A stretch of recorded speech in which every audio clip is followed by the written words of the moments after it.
मिस्र यानी इजिप्ट इस दुनिया के नक्शे की सबसे पुरानी सभ्यताओं में से एक सिर्फ गीजा के पिरामिड या राजसी फरोह के स्मारक से ही नहीं जानी जाती, बल्कि एक ऐसी औरत की चालाकी और खूबसूरती से जानी जाती है जिससे मिस्र का कोई भी मर्द नहीं बच सका। क्लियोपैट्रा 69 BC में जन्मी, 300 साल से मिस्र पर राज कर रहे टोलेमी शासकों में से ओलीड्स की बेटी और मिस्र की।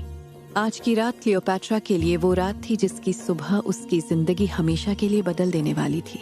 अलेक्जेंड्रिया के महल में चारों ओर जोर शोर से अगले दिन होने वाली शादी की तैयारियां चल रही थीं। शाम का सूरज ढल चुका था और मिस्र की होने वाली दुल्हन राजकुमारी क्लियोपैट्रा अपने कमरे के बीचों बीच स्नान कुंड में एक हाथ में मदिरा लिए तो दूसरे हाथ से कमल को अपने कोमल बदन पर फेर आराम फरमा रही थी। तभी एक दासी ने मुस्कुराते हुए कहा, अरे बधाई हो राजकुमारी क्लियोपैट्रा, आखिर वो दिन आ ही गया जिसका हम सबको बेसब्री से इंतजार था। बस एक और रात। अरे नूबिया, कल का दिन राजकुमारी के लिए ही नहीं हमारे मिस्र के लिए भी खास है। आखिरकार मिस्र में पहली बार क्लियोपैट्रा जैसी सर्वगुण संपन्न और होनहार राजकुमारी राज सिंहासन पर बैठेगी। अगले ही पल दूसरी दासी ने मजाकिया लहजे में कहा, हाँ हाँ क्यों नहीं, पर राजकुमारी को राज सिंहासन पर बैठ मिस्र पर नजर डालने से पहले अपने राजकुमार पर भी तो नजर डालनी पड़ेगी ना। उनकी तीखी नशीली आंखों से भला राजकुमार बचकर जाएंगे कहाँ। ये कहकर वो सब हंसने लगे।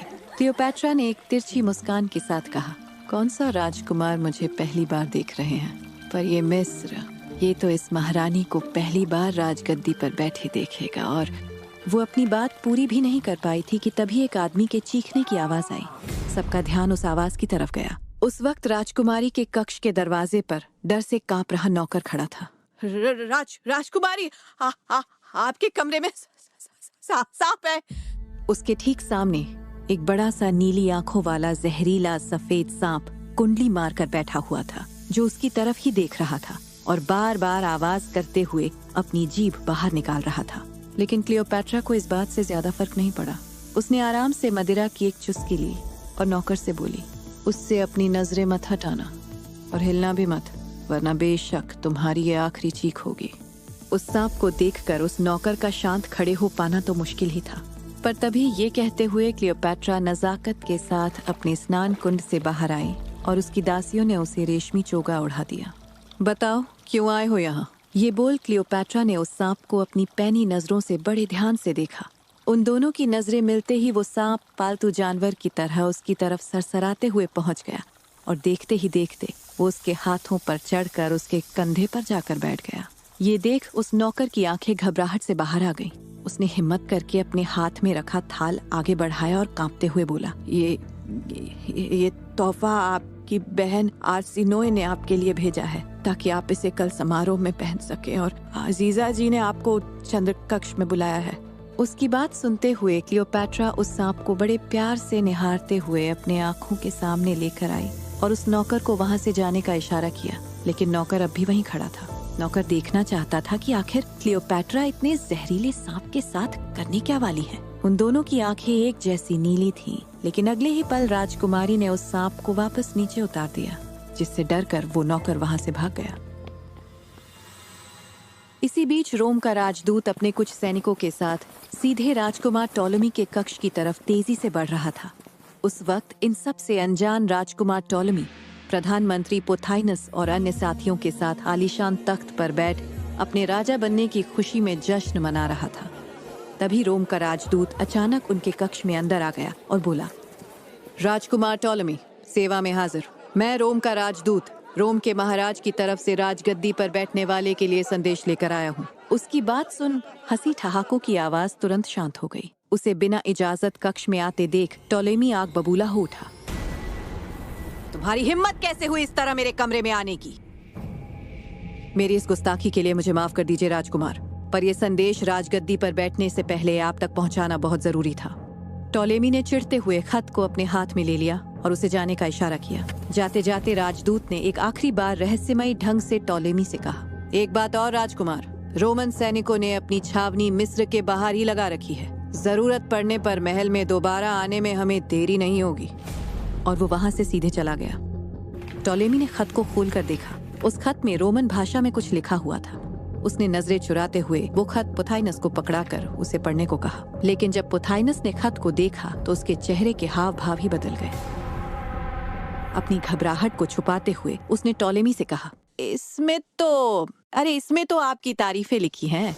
कहा है कि आपके जैसा इतनी कम उम्र का बुद्धिजीवी रोम के महाराज ने आज तक नहीं देखा। आपकी हिम्मत और बहादुरी के चलते रोम की सेना तो मिस्र की सीमा पर ही रुक गई, आगे आने की हिम्मत ही नहीं की। अब आप ही एक दयालु हैं जो अपने राज के खजाने से उनके सैनिकों का पेट भर सकते हैं। राजकुमार, यूँ समझिए कि वो आपसे भीख मांग रहे हैं। ये बोल पुथाइनस ने खत को तुरंत बंद किया और रहस्यमयी तरीके से राजकुमार की तरफ देखने लगा। लेकिन अपनी तारीफ सुन टॉलेमी की आंखें चमक उठी। क्या कहा? भीख मांग रहे हैं? अब समझ में आई उन्हें मेरी काबिलियत। अब उन्हें पता चलेगा कि मैं महाराज ऑलीड्स नहीं हूँ जो उनके पीछे पीछे दुम हिलाकर जी हुजूरी करूँ। मैं मिस्र का असली महाराज हूँ। मेरे नाम की जय जयकार उनके सैनिकों को भी सुनाई देनी चाहिए। कहकर वो हंसने लगा। तभी पुथाइनस ने उसकी तारीफों का पुल बांधना शुरू किया और कहा, आपको नहीं पता राजकुमार, आपके साहस के चर्चे सिर्फ मिस्र ही नहीं बल्कि पूरे रोम और ग्रीस में भी हो रहे हैं। भला आपसे बेहतरीन इस मिस्र को और कौन चला सकता है? अब तो रोम क्या, महाराज ऑलीड्स का हत्यारा भी आपका कुछ नहीं बिगाड़ पाएगा। उसे भी हम जल्द ही पकड़ लेंगे। ये कहते हुए पुथाइनस ने उस खत को चुपके से वित्त मंत्री के हाथ में पकड़ा दिया और इशारे से उसे वहाँ से जाने के लिए कहा। लेकिन राजकुमार टॉलेमी को इन सब की फिक्र कहाँ? वो तो पुथाइनस की तारीफें सुन उसी में लीन हो चुके थे। और इसी बीच उस कमरे में कोई और भी था जो इन सब बातों को बड़े गौर से सुन रहा था। उधर चंद्रकक्ष में काले कपड़े पहने एक बूढ़ी औरत हाथ में मशाल लिए क्लियोपैट्रा की तरफ आई। आज पूर्णिमा की रात है, वो रात जिसका हर महीने आपको बेसब्री से इंतजार रहता है। आप तैयार तो है ना बेटी? हाँ दाई माँ, मैं तैयार हूँ। कहते हुए क्लियोपैट्रा ने बगल में रखे अनोखे हीरे का मुकुट उठाया और पहन लिया। उसके मुकुट पहनते ही अजीजा के चेहरे पर मुस्कान आ गई और उन्होंने अपने हाथ में रखी मशाल बुझा दी, जिससे पूरे कमरे में अंधेरा छा गया। लेकिन अगले ही पल उस कक्ष की छत के एक छोटे से छेद से चांद की तेज रोशनी सीधे उस कमरे में क्लियोपैट्रा के मुकुट पर पड़ी, जिससे उठती चमक से पूरा कमरा दमक उठा। फिर उस रोशनी की सीध सामने रखे पानी के बर्तन पर जा गिरी, जिसमें क्लियोपैट्रा के प्रतिबिंब को देख रहे उस सफेद सांप का ध्यान बटा और उसने झट से क्लियोपैट्रा के हाथ को काट लिया। क्लियोपैट्रा हर पूर्णमासी ये विधि किया करती थी, पर ऐसा क्यों था, इसे आज तक कोई नहीं जान पाया था। अजीजा रोशनी के जाते ही क्लियोपैट्रा के पास आई और नम आंखों से उसके सर पर हाथ रख बोली, कल का आने वाला सूरज आपकी जिंदगी में नई रोशनी भरने वाला है। कल से आपके हाथों में इजिप्ट की मेहंदी के साथ साथ इजिप्ट की सारी जिम्मेदारियां भी होंगी। महाराज के जाने के बाद राज्य की स्थिति दिन प्रतिदिन खराब हो गई थी, लेकिन अब आपके गद्दी पर बैठते ही यहाँ एक नया सूरज निकलेगा। क्लियोपैट्रा उनके चेहरे से टपकते हुए आंसुओं को पोंछते हुए बोली, जब आप जैसी महान औरत जिसने दाई माँ होने के बावजूद मुझे राजविद्या का हर गुण सिखाया मेरे राज्याभिषेक में माँ के रीति रिवाजों को निभाएंगी तो यहाँ का सूरज जरूर नई बुलंदियां चूमेगा। और रही बात त्याग की, तो त्याग तो हर महारानी को करना ही पड़ता है अपनी प्रजा के लिए। दरअसल क्लियोपैट्रा कभी नहीं चाहती थी कि ये शादी हो, वो किसी और से प्रेम करती थी। बदकिस्मती से उसे क्लियोपैट्रा ने सिर्फ एक ही बार देखा था, पर उसकी शूरवीरता और बुद्धिमत्ता को देख क्लियोपैट्रा एक झलक में ही उस बेनाम शख्स की दीवानी हो गई थी। लेकिन इस वक्त उसके पिता का सपना पूरा हो रहा था। इस राज्य की खुशी के लिए उसे ये शादी करनी ही थी और ये बात अजीजा बखूबी जानती थी। उन्होंने बात को पलटते हुए कहा, अगर आज आपकी माँ होती तो ऐसा हरगिज नहीं होने देती। मुझे पता है आप चाहती हैं कि मैं इन रिवाजों को पूरा करूं, पर ये महल मुझे वो दर्जा कभी नहीं देगा। ये सुन क्लियोपैट्रा की आंखों में आंसू आ गए। वो बोली, ऐसा मत कहिए माँ, भले ही ये महल आपको उस नजर से ना देखे, लेकिन इससे मेरी नजरों में आपकी कीमत कम नहीं हो जाती। और हाँ, अगर माँ होती तो शायद मैं अपने सपनों के राजकुमार से मिल पाती, पर अगर आप नहीं होती तो मैं महारानी कभी नहीं बन पाती। और आपको तो पता है ना माँ, इजिप्ट ही मेरा पहला प्यार है। क्लियोपैट्रा की आंखों में आंसू देख अजीजा ने बात को पलटते हुए उससे बोला, अच्छा, इससे याद आया, मैंने महल के रक्षक से बात की थी। आपके पिता के खूनी का अभी तक कोई पता नहीं चल पाया है। कल भव्य समारोह भी है। आपको और टॉलेमी को अपना ध्यान रखने की बहुत जरूरत है। ये सुन क्लियोपैट्रा ने अपनी आंखों में आने वाले आंसुओं को रोका और दृढ़ता से कहा, हाँ माँ, मैं सिर्फ खुद की ही नहीं, टॉलेमी की भी हर खतरे से रक्षा करूंगी। ये मेरा वचन है। अजीजा ने उम्मीद भरी मुस्कान के साथ कहा, मुझे आप पर पूरा यकीन है राजकुमारी। आपके होते हुए वो हत्यारा इस महल में किसी का कुछ नहीं बिगाड़ सकता। वो कहते हैं ना, राजा चाहे कोई भी हो, पर शतरंज की चाल हमेशा रानी ही जीतती है। अगली सुबह पूरा मिस्र किसी सोने की थाल की तरह चमक रहा था। सुविधाओं के अभाव में भी हर किसी ने अपने घर को दुल्हन की तरह सजा रखा था। बच्चों से लेकर बूढ़ों तक हर किसी के मन में बस यही लालसा थी कि आज होने वाले समारोह में क्या वो मिस्र की सबसे खूबसूरत महिला का विवाह करीब से देख पाएंगे। क्लियोपैट्रा महल के श्रृंगार कक्ष में शीशे के सामने बैठी तैयार हो रही थी। एक दासी उनके कमरे में रखे कल रात के तोहफे को उठाने ही वाली थी कि तभी क्लियोपैट्रा ने इशारे में उसे अपनी माँ के कपड़े को उठाकर देने को कहा।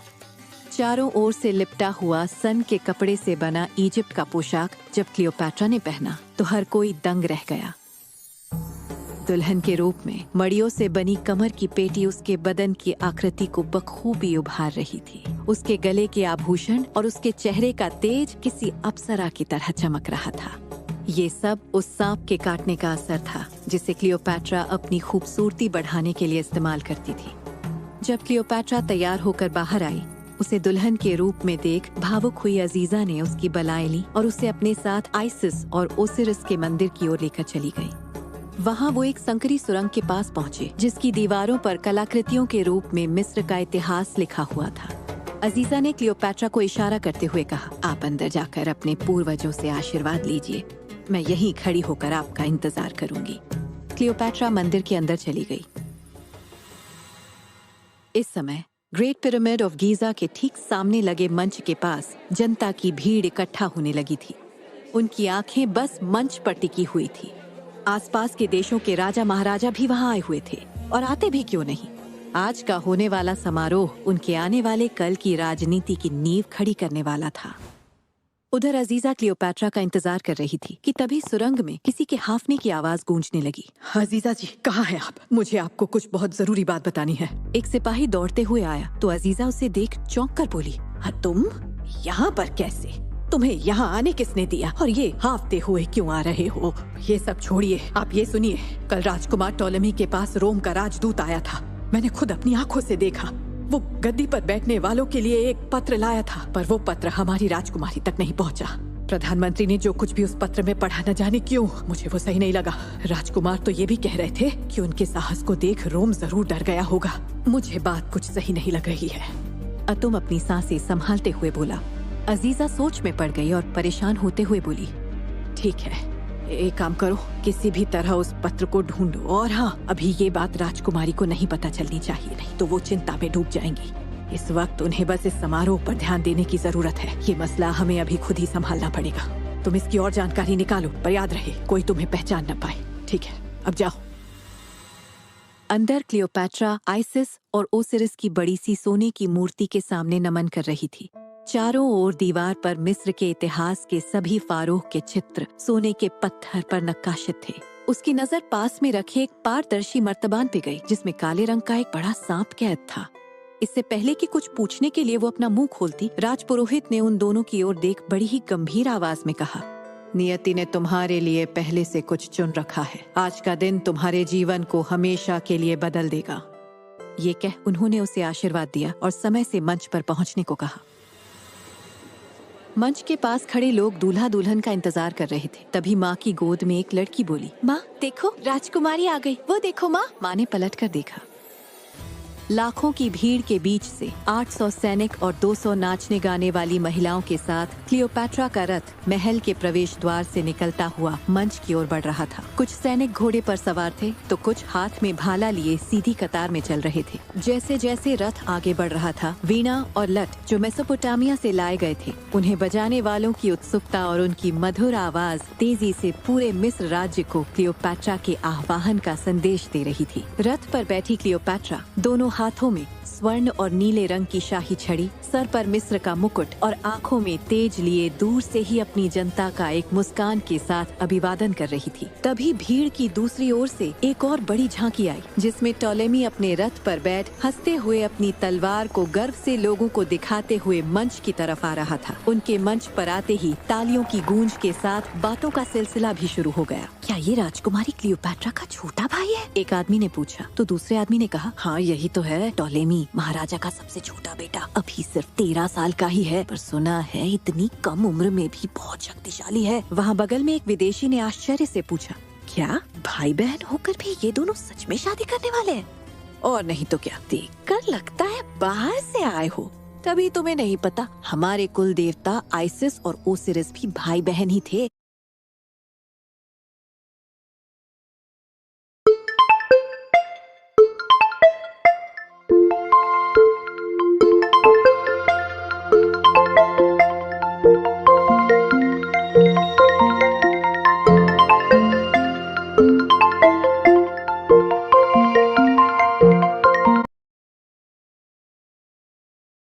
राजसी खून को शुद्ध रखने के लिए ऐसा करना पड़ता है। ऐसा सिर्फ राजघराने के लोग ही कर सकते हैं।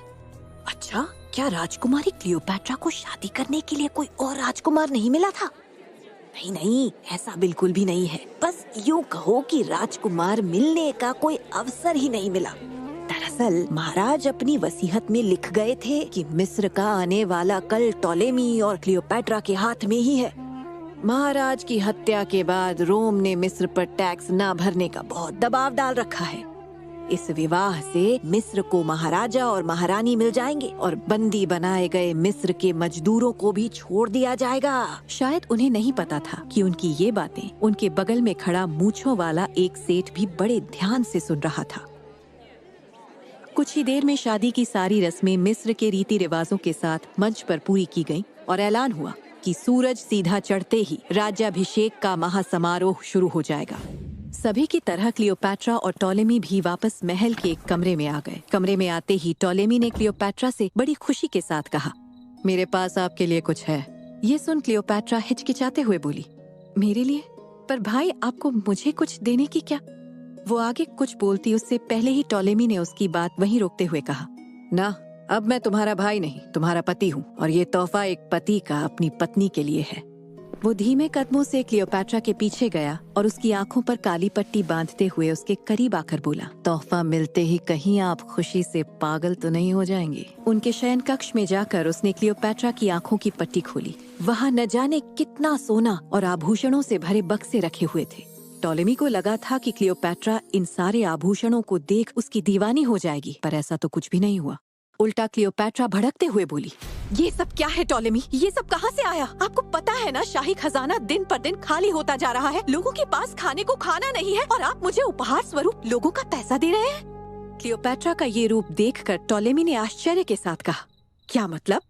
अब आप कोई आम राजकुमारी नहीं, बल्कि मेरी यानी टॉलेमी की पत्नी है। इससे ज्यादा किसी लड़की को और क्या चाहिए हो सकता है? और ये लोगों के पैसे नहीं, ये हमारे पैसे हैं, एक राजा के पैसे। हम ही तो हैं इनके अन्नदाता। क्लियोपैट्रा उसकी इस बात पर हैरान रह गई। वो बोली, इससे ज्यादा? मुझे इनमें से कुछ भी नहीं चाहिए। किसी लड़की को संवरने के लिए सिर्फ आभूषण नहीं, बल्कि एक बहादुर और दानवीर पति चाहिए होता है। आप मेरी बहादुरी पर शक कर रही हैं? आप नहीं जानती कि मैंने हमारे पिता का बदला लिया है। मैंने पॉम्पी को काल कोठरी में बंद कर लिया ताकि उसे उसकी सजा मिल सके। ये कहते वक्त टॉलेमी ने कसकर क्लियोपैट्रा का हाथ पकड़ लिया। उसकी आंखों में प्रतिशोध की ज्वाला उमड़ रही थी। क्या कहा आपने? पॉम्पी को बंदी बना लिया? आपको पता है आपने कितनी बड़ी भूल की है? आपने खुद दलदल में फंसे इजिप्ट को युद्ध भूमि पर खड़ा कर दिया है। उसी वक्त अजीजा क्लियोपैट्रा को कुछ बताने के लिए उसके पास उस कमरे में आ गई, जिन्हें देख टॉलेमी ने क्लियोपैट्रा का हाथ छोड़ दिया। वहाँ की गर्मी देख अजीजा चुपचाप बिना कुछ बोले क्लियोपैट्रा को राज्याभिषेक से पहले तैयार करने के लिए ले गई। राजगद्दी के पास सभा में एक बार फिर लोगों की भीड़ इकट्ठा थी। मुहूर्त अनुसार राज्याभिषेक का कार्यक्रम शुरू हो चुका था। क्लियोपैट्रा और टॉलेमी दोनों को पवित्र नील नदी की शपथ दिलवाई गई कि आज से वो जो भी करेंगे निस्वार्थ मिस्र और उसकी जनता के हित के लिए करेंगे। इस शपथ के साथ महल में चारों तरफ ढोल बजने लगे। महायाजक ने उन्हें राजगद्दी पर बैठने को कहा। लोगों की खुशी का ठिकाना नहीं था। सभा के एक कोने में खड़ी अधीर अजीजा की आंखों में यूं तो खुशी के आंसू थे। जिस नन्ही सी क्लियोपैट्रा को वो हमेशा अपने गले से लगा कर रखती थी, वो आज मिस्र का राजपाट संभालने जा रही थी। पर दूसरी तरफ मन में अपनी बेटी को कुछ जरूरी बात बताने की बेचैनी और बेसब्री भी थी। क्लियोपैट्रा की बहन आर्सेनोए के चेहरे पर भी खुशी थी। वो भी लोगों के साथ तालियां बजा रही थी। एक एक कर टॉलेमी और क्लियोपैट्रा को शाही ताज पहनाना शुरू किया गया। क्लियोपैट्रा की बारी आई। उसने सम्मान स्वरूप महायाजक के सामने जैसे ही ताज के लिए अपना सर आगे किया, एक बूढ़ा वैद्य हांफते हुए टॉलेमी के पास गया और उनसे कुछ ऐसा कहा जिससे टॉलेमी के चेहरे का रंग ही उड़ गया। टॉलेमी ने अचानक क्लियोपैट्रा की ओर उंगली दिखाते हुए आंखों में गुस्सा लिए चिल्लाकर कहा, सिपाहियों, कैद कर लो इस गद्दार को। ये सुनकर वहाँ सभी चौंक कर खड़े हो गए। इतने में सभा में खड़े सिपाही फौरन वहाँ आए और क्लियोपैट्रा को बंदी बना लिया। मुझे क्यों गिरफ्तार किया जा रहा है? ये सब क्या हो रहा है टॉलेमी? क्लियोपैट्रा सिपाहियों के चंगुल से खुद को छुड़ाने की कोशिश करते हुए बोली। टॉलेमी ने जवाब में सभा के बीच आकर क्लियोपैट्रा की तरफ देखते हुए कहा, हमारे बीच एक गद्दार है जिसने ना तो सिर्फ एक परिवार को धोखा दिया बल्कि इस पूरे राज्य के लोकप्रिय महाराज को मौत के घाट उतार दिया। ये सुनते ही लोगों में हड़कंप मच गया। क्लियोपैट्रा खुद इस बात पर यकीन नहीं कर पा रही थी कि उसका छोटा भाई, उसका पति, उस पर इतना घिनौना इल्जाम भला कैसे लगा सकता था। ये आप क्या कह रहे हैं टॉलेमी? आप अच्छी तरह से जानते हैं मैंने ऐसा कुछ भी नहीं किया। भला मैं ऐसा कैसे कर सकती हूँ? मैं तो खुद पिताजी के लिए। तभी सभा में से किसी की आवाज आई, इसका क्या सबूत है कि राजकुमारी क्लियोपैट्रा ही महाराज की मौत की जिम्मेदार है? टॉलेमी ने पोथाइनस के हाथ से एक शीशी ली और सबके सामने उसे ऊपर उठाते हुए कहा, ध्यान से देखिए इस शीशी को। ये शीशी क्लियोपैट्रा के चंद्र कक्ष से मिली है। इस शीशी में वो जहर है जिससे मिस्र के महाराजा यानी मेरे पिता की हत्या हुई, और वो जहर किसी और का नहीं बल्कि क्लियोपैट्रा के सफेद सांप का है। ये सुन सभी क्रोध से क्लियोपैट्रा की ओर देखने लगे। पूरी सभा की शक की निगाहों को अपनी ओर देख क्लियोपैट्रा का दिल टूट गया। उसकी तर्क करने की क्षमता कुछ पल के लिए कहीं खोसी गई थी। तभी टॉलेमी ने ऐलान किया, यहाँ का महाराज होने के नाते मैं न्याय के तौर पर क्लियोपैट्रा को मौत की सजा सुनाता हूँ। ये सुन सब गंभीर हो गए। क्लियोपैट्रा को एक और बड़ा झटका लगा, पर उसी वक्त राजकुमारी आर्सेनोए आगे आईं। उन्होंने असहज भाव से कहा, नहीं महाराज, आप ऐसा नहीं कर सकते। माना कि क्लियोपैट्रा एक गुनहगार है, पर वो इस राजमहल की राजकुमारी भी है, और एक राजकुमारी होने के नाते इस महल की गरिमा को बचाने के लिए मेरी आपसे गुजारिश है कि आप उसे मौत की सजा देने के बजाय देश से बाहर निकाल दें। टॉलेमी ने आर्सेनोए की बात पर सहमति के साथ भारी आवाज में सैनिकों को आदेश दिया, इस गद्दार को यहाँ से तुरंत निकालने की तैयारी की जाए। लोगों के चेहरे की खुशी विद्रोह में बदल गई थी। क्लियोपैट्रा के बारे में ऐसा जानकर कई मिस्रवासियों को चोट पहुंची थी। उनकी होने वाली महारानी ऐसा कैसे कर सकती थी? उधर अजीजा का रो रो कर बुरा हाल था। वो क्लियोपैट्रा के कमरे में उसके बिस्तर के पास बैठ खुद से बोली, अगर मैंने तुम की बातों को इतना हल्के में नहीं लिया होता और रोम से आए उस पत्र के बारे में समय से क्लियोपैट्रा को बता दिया होता तो आज ये समय नहीं देखना पड़ता। सब मेरी गलती है। आपने मुझे अपनी माँ समान माना राजकुमारी, और मैं कर भी भरी सभा में सच नहीं बोल सकी। इतना कहते कहते उनका हाथ वहाँ रखे एक तोहफे पर पड़ा और वो तेजी से चीख उठी। उन्होंने झट से अपना हाथ देखा। उनके हाथ की त्वचा जल चुकी थी। उन्होंने भागकर जल्दी से स्नान कुंड में अपना हाथ डुबो दिया। थोड़ी राहत मिलते ही उनके मन में एक ख्याल आया और उन्होंने आंखें बड़ी करते हुए कहा, ये तोहफा तो वही कपड़ा है जो राजकुमारी के लिए आया था, यानी उनको कोई मारने की कोशिश कर रहा है।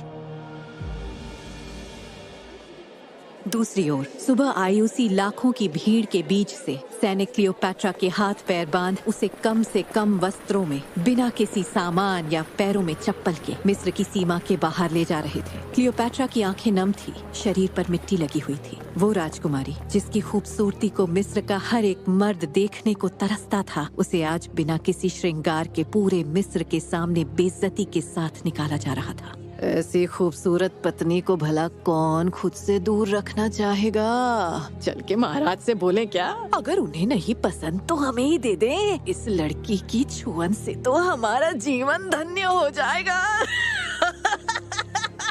इसी बीच वो मूंछों वाला सेठ भीड़ से निकल क्लियोपैट्रा के पास आया और अपनी मूंछों को ताव देते हुए बोला, इजिप्ट में 22 बीघा जमीन है मेरी, अभी भी मौका है। अगर इस नरक से निकलना चाहती हो तो मुझसे शादी कर लो, मेरी पत्नी बन जाओ, फिर ऐश ही ऐश में रहोगी।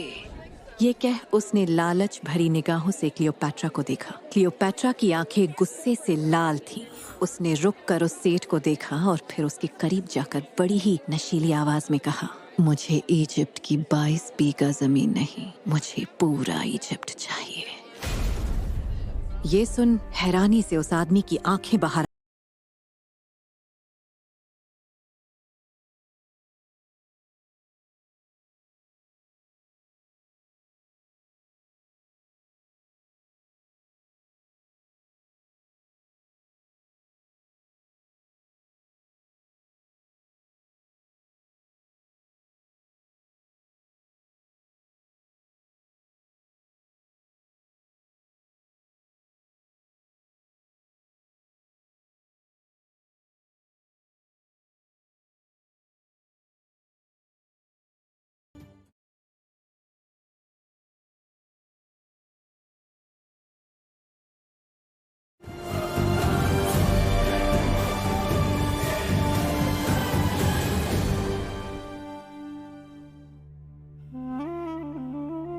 हजारों सालों से आसमान में चमक रहे सूरज ने इजिप्ट की धरती पर अपनी रोशनी के तले कई सारे फैरो और रानियों को आते जाते देखा था, मगर आज क्लियोपैट्रा पर जो गुजर रही थी वो देखकर शायद उस ताकत के देवता की आंखें भी नम हो गई थीं।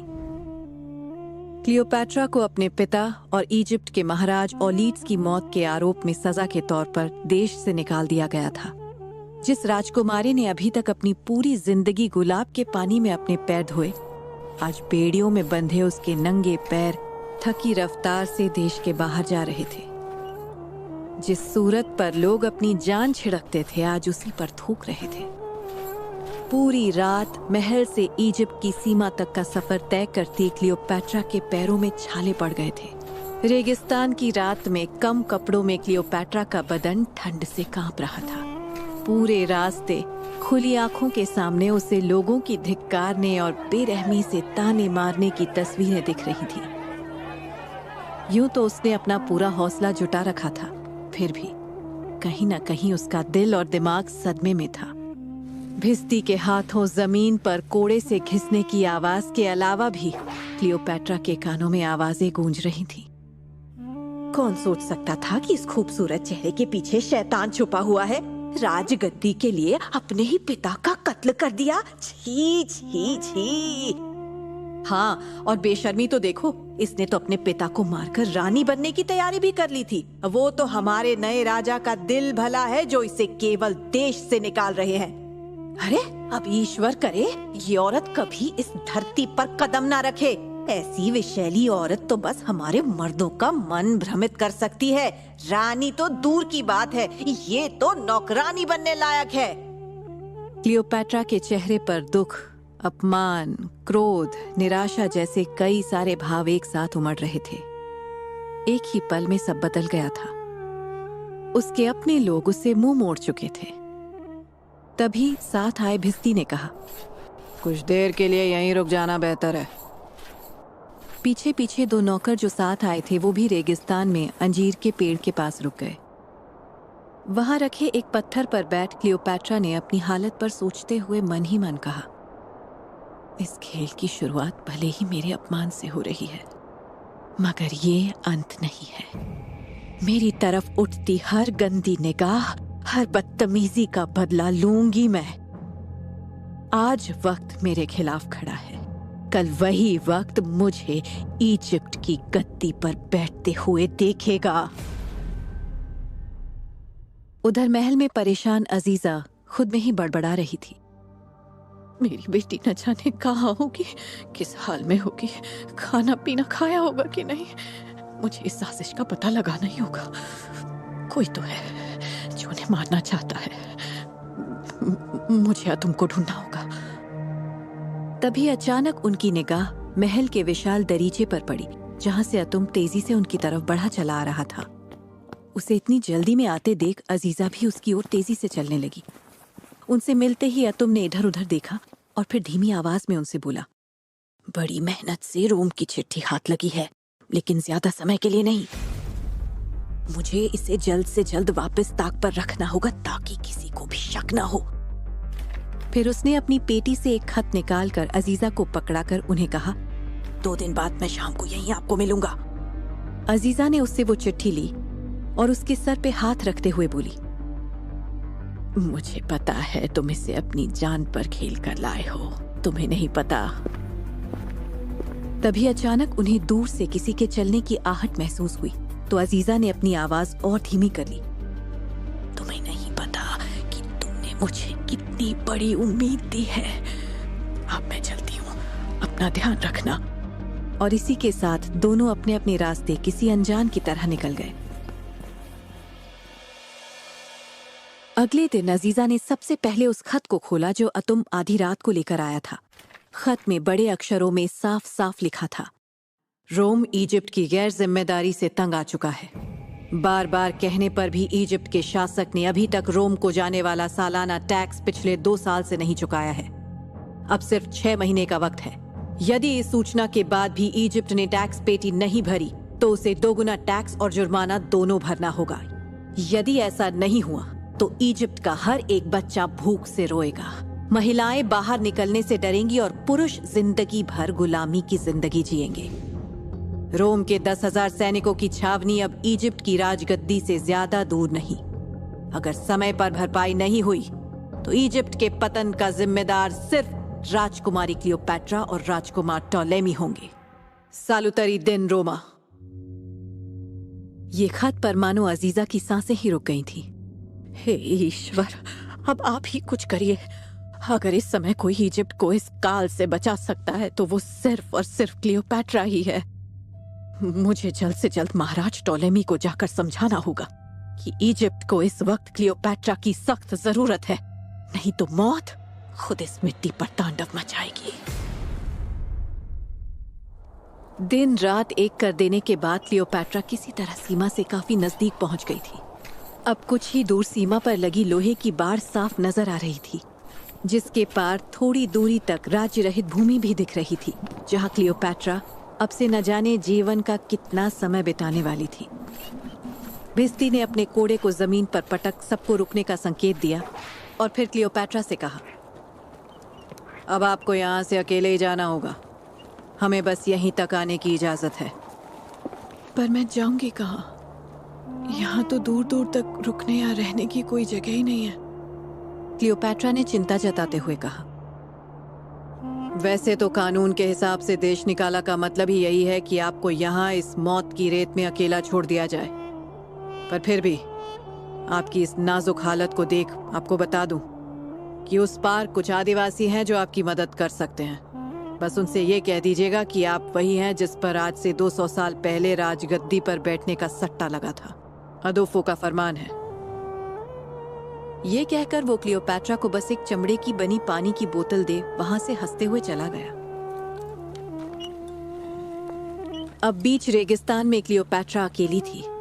दिन की गर्मी और रात की ठंडी से उसे बुखार भी हो गया था।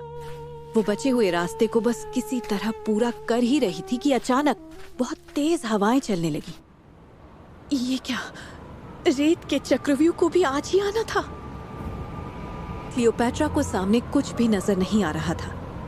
कुछ देर में रेत के टीलों ने अपनी जगह बदल ली थी और क्लियोपैट्रा बेहोश होकर जमीन की तह पर दब गई। सूरज ढलने से पहले तूफान रुक गया और क्लियोपैट्रा की आंखें भी धीरे धीरे खुलने लगीं। कमजोरी से उसे सब कुछ धुंधला दिखाई दे रहा था। पर उसने किसी तरह अपने चेहरे के हिस्से से रेत हटाई तो उसे दिखा कि एक व्यक्ति ऊपर से नीचे तक काले पोशाक में मुंह ढककर हाथ में तलवार लिए खड़ा था, जिससे खून टपक रहा था। क्लियोपैट्रा ने उलझन में धुंधली आंखों से अपना सर ऊपर कर उसे देखा और कहा, अगर मुझे इस बीच रेत में मरना ही था तो देश से निकालने की क्या जरूरत थी, वहीं फांसी लगा देते। मैं किसी चूहे की मौत नहीं मरूंगी, मैं इजिप्ट की महारानी हूं। कहते कहते उसकी आंखें दोबारा बंद हो गईं।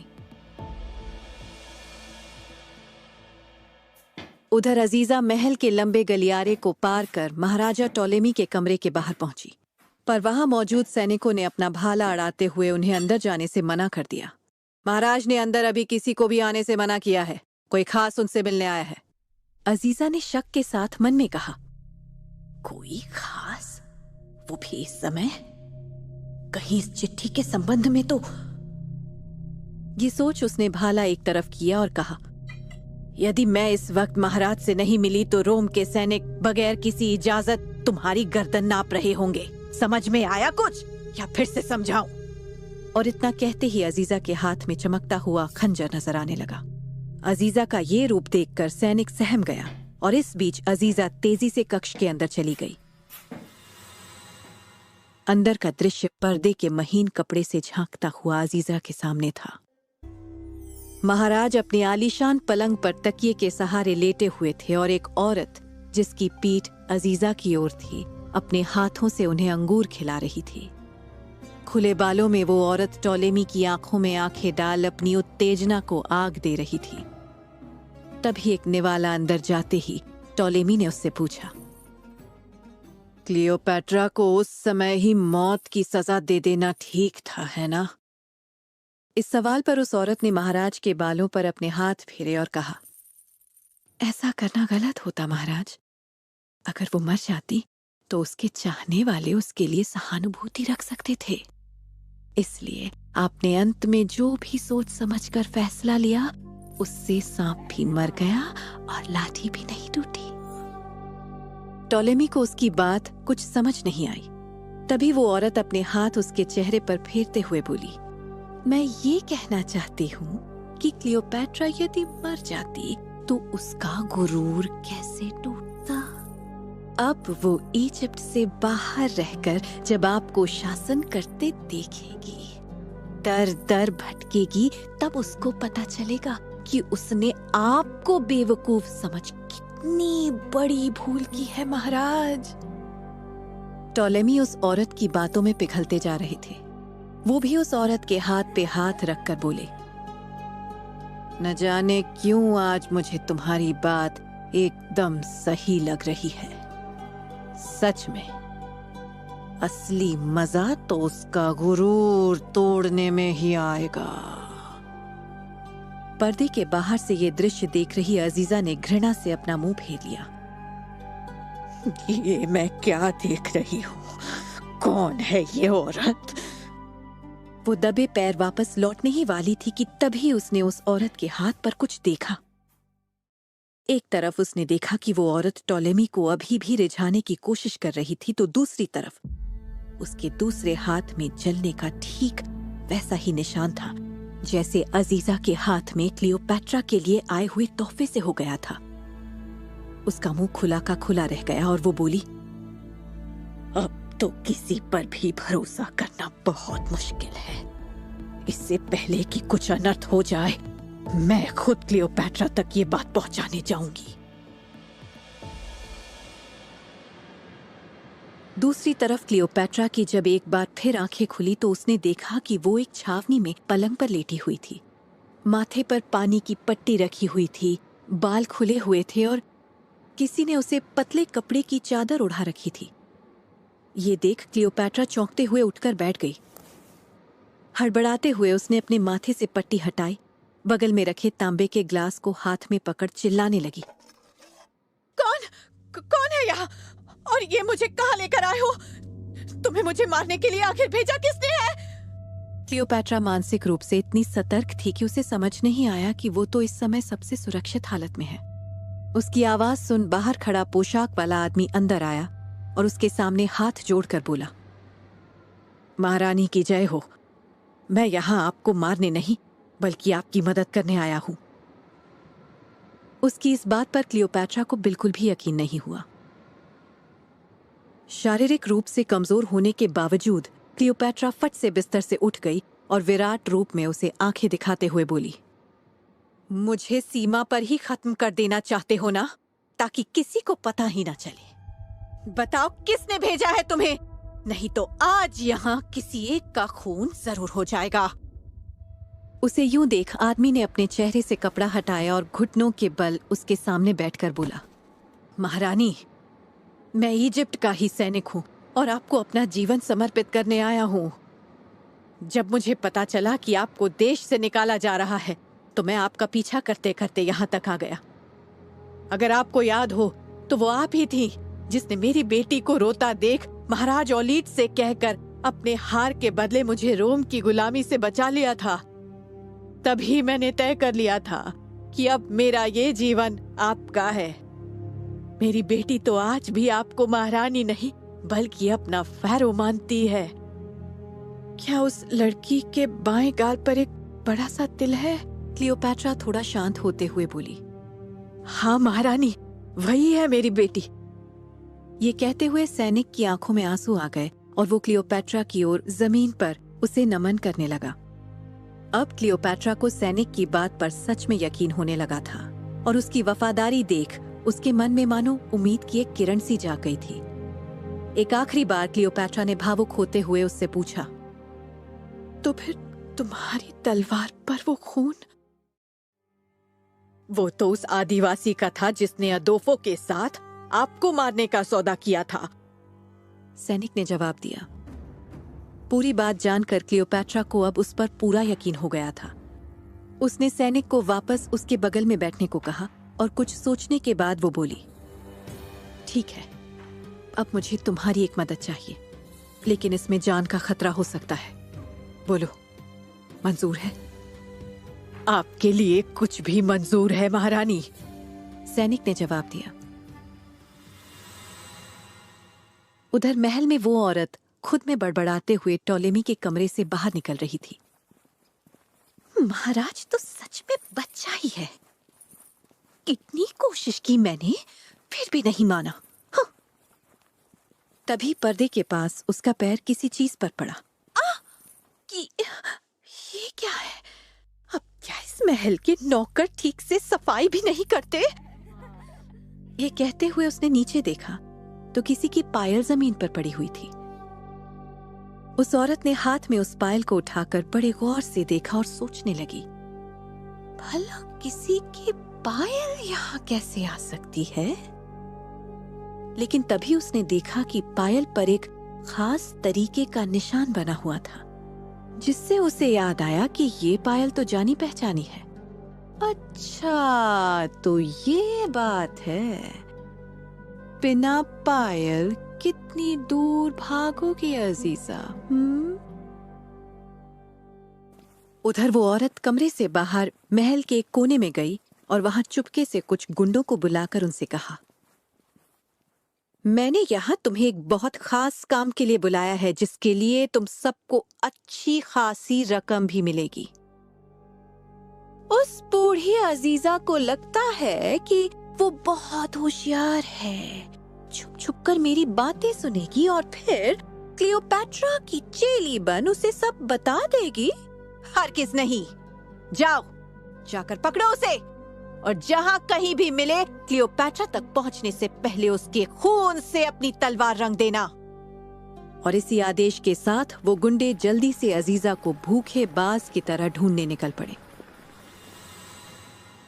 उधर क्लियोपैट्रा ने सैनिक से कहा, सब तैयार है ना? सैनिक क्लियोपैट्रा से बोला, हाँ महारानी, जैसा आपने कहा था मैंने ठीक वैसा ही किया। महल में अपनी बीवी को खबर पहुंचा दी है। सूर्य उगने से ठीक पहले वो गुप्त मार्ग का दरवाजा खोल देगी ताकि आप अंदर जा सके। वो यूं तो बावर्ची है महारानी, पर यकीन मानिए हालात ने उसे बहुत होशियार और मजबूत बना दिया है। अब हमें निकलना चाहिए। सैनिक और क्लियोपैट्रा दोनों ही वहां से महल की ओर जाने के लिए निकल पड़े। पूरे रास्ते क्लियोपैट्रा को चौकन्ना रहना पड़ा कि कोई उसे पहचान न पाए। किसी तरह छुप छुपा कर वो महल से बाहर तो पहुंच गए थे, पर अब असली मुश्किल आने वाली थी। महारानी, अब आपको अकेले ही जाना होगा। अपना ध्यान रखिएगा। सैनिक ने क्लियोपैट्रा को एक कपड़ा पकड़ाते हुए कहा। क्लियोपैट्रा न जाने क्यों अपना महल देख भावुक हो गई थी। ऐसा नहीं था कि उसे महल देखे बहुत वक्त हो गया था, पर अब महल का मतलब ही उसके लिए बदल चुका था। उसने खुद को संभालते हुए बड़ी ही चालाकी से गुप्त मार्ग के सामने खड़े सिपाहियों का ध्यान दूसरी ओर भटकाया और ठीक समय पर मार्ग के दरवाजे पर जा खड़ी हुई। वो बहुत घबराई हुई थी कि कहीं वो पकड़ी न जाए, पर तभी मार्ग का दरवाजा खुला और वहां खड़ी सैनिक की बीवी ने उसका अभिनंदन करते हुए कहा, महारानी की जय हो। आपके लिए तो जान भी हाजिर है। मैं बता दूं, इस वक्त हमारे पास समय कम है। दबे पैर आपको कम से कम समय में ये मार्ग पार कर अंदर आना होगा। उसके बाद का तो आप सब जानती ही हैं। चलिए, जल्दी कीजिए।